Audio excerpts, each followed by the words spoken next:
सुप्रभात बच्चों। आज हम संस्कृत की पाठ्य पुस्तक रुचिरा का पाठ 5 पढ़ेंगे, जिसका शीर्षक है वृक्षा। वृक्ष अर्थात पेड़, जिन्हें हम तरु, विटप आदि के नाम से भी जानते हैं। इस पाठ में वृक्ष के महत्व को अत्यंत सरल श्लोकों के माध्यम से बताया गया है कि वृक्ष एक सच्चे मित्र की तरह मनुष्य के लिए सर्वथा उपयोगी और कल्याणकारी हैं। वृक्षों से ही वनों का निर्माण होता है। वृक्ष स्वयं तो केवल वायु और जल पीते हैं, किंतु हमें छाया, फल, लकड़ी, दवाएं आदि प्रदान करते हैं। वास्तव में वृक्ष मनुष्य के परम हितैषी हैं। तो हम इनके श्लोकों का अर्थ समझते हैं। वने वने निवसन्तो वृक्षा, वनम वनम रचयन्ति वृक्षा। वने वने मतलब प्रत्येक वन में, निवसन्तो रहते हैं वृक्षा, प्रत्येक वन में वृक्ष रहते हैं।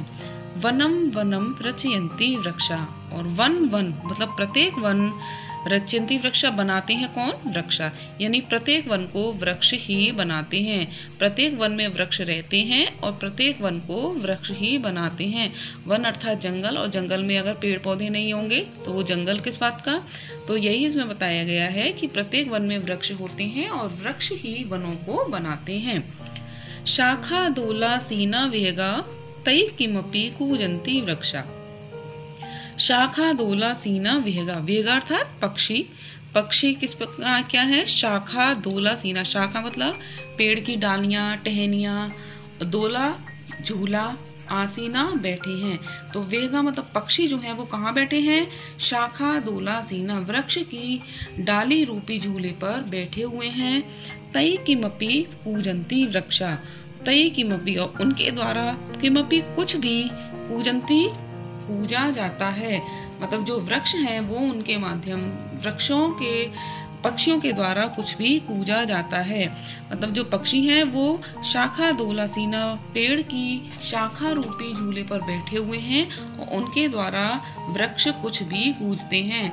जब पक्षी पूजते वृक्ष पर बैठे हुए हैं, झूला क्यों कहा गया है वृक्ष की टहनियों को? क्योंकि जब पक्षी वृक्ष की डालियों पर बैठते हैं तो वो हिलती हैं, तो ऐसा लगता है वो झूला झूल रहे हैं। और जब वो कूकते हैं उन पेड़ों पर बैठकर, तो ऐसा लगता है जैसे कि पेड़ ही उनके माध्यम से कुछ कहना चाह रही हैं। पिबन्ति पवनम जलम संततम, जो वृक्ष है वो पिबन्ति मतलब पीते हैं। क्या पीते हैं? पवनम जलम, पवनम मतलब वायु, जलम मतलब जल, पानी, संततम लगातार। वृक्ष हैं वो लगातार पवन, वायु और जल को पीते हैं। साधु जना एव सर्वे वृक्षा, साधु जना सज्जन लोगों के, एव माने समान, सज्जन लोगों के समान है कौन? सर्वे वृक्षा, सभी वृक्ष, सभी वृक्ष सज्जन लोगों के समान हैं, जो निरंतर लगातार वायु और जल पीते हैं। और सभी वृक्ष सज्जन लोगों के समान कल्याणकारी हैं।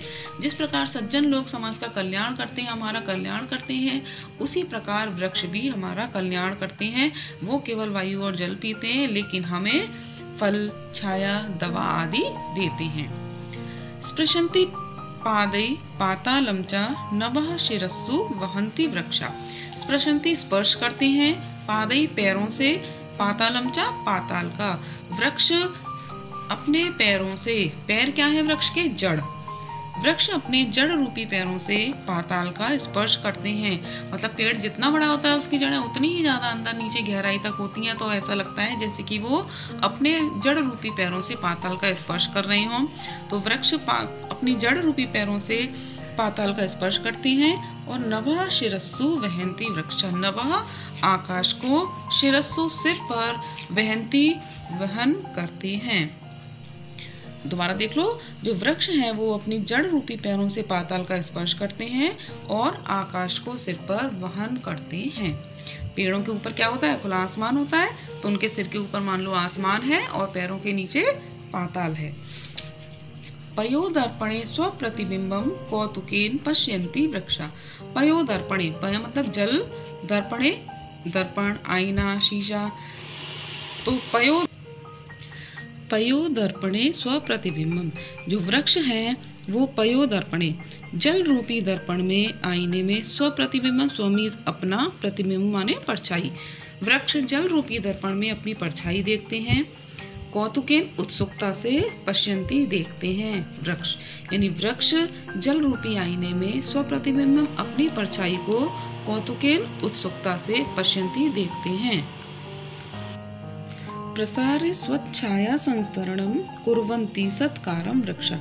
प्रसार्य मतलब फैलाकर, स्व अपनी, छाया रूपी, संस्तरणम बिस्तरे को, अपनी छाया रूपी बिस्तर को फैलाकर, कुर्वन्ति सत्कारम वृक्षा वृक्ष सत्कार करते हैं। जैसे कि हमारे घर कोई अतिथि आता है तो हम उसका अतिथि सत्कार करते हैं, इसी प्रकार वृक्ष के पास जो भी जाता है वो उसे अपनी छाया में बैठाते हैं, इस प्रकार वो उसका सत्कार करते हैं। तो प्रसार्य स्वच्छाया संस्तरणम कुर्वन्ति सत्कारम वृक्षा। जो वृक्ष हैं वो अपनी छाया रूपी संस्तरणम बिस्तर को प्रसार्य फैलाकर कुर्वन्ति सत्कारम सत्कार करते हैं। ये इन श्लोकों का अर्थ हो गया। आशा है आपको समझ में आ गया होगा।